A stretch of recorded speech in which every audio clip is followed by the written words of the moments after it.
setelah beberapa minggu orang macam tanya ni supporter pemain sangat mengharapkan sesuatu. Alhamdulillah rezeki bang tiga orang bangun bagi standing ovation. So mungkin apa abang rasa Okey, bila Kak, dia punya. Okey, sebenarnya rasa terharu, happy dan tak sangka. Jadi kepada peminat-peminat saya, tolonglah saya minta kepada semua, jangan salahkan bonda atau jangan salahkan kepada semua para juri. Mereka semua adalah profesional juri dan kami menghormati mereka.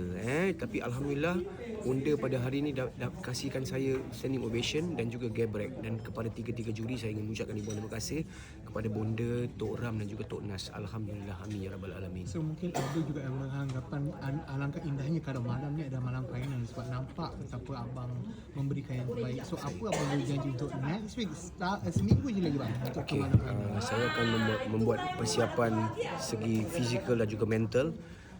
Dan pada saya lagu final ni Madah Berhelah dan juga Senjanan Merah. Satu lagi cabaran kan? Satu cabaran lagi kan, lagu dengan lagu di kedai kopi kan.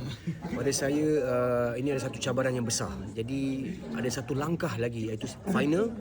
InsyaAllah kalau ni hari semua nampak atau lihat saya membuat persembahan pada hari ini cukup baik, minggu depan saya akan kasih lagi terbaik. Mungkin satu lagi cabaran sebab abang sekali lagi diuji dengan lagu Wanita yang Betul. pernah dikatakan sebelum ni kalau ada lagu Wanita ni jadi ke suara jantan. So untuk Madah Berhelah, Ziana Zain kan semua orang tahu lagu ni macam ni, apa yang abang nak bawakan itu semua? Okey, elemen ni surprise.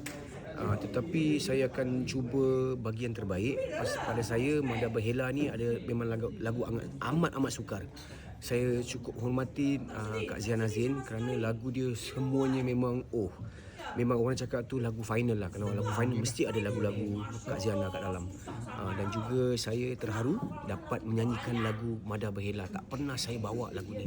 So ini adalah pertama kali dan saya akan bagi yang terbaik, the best punya saya. Terima kasih.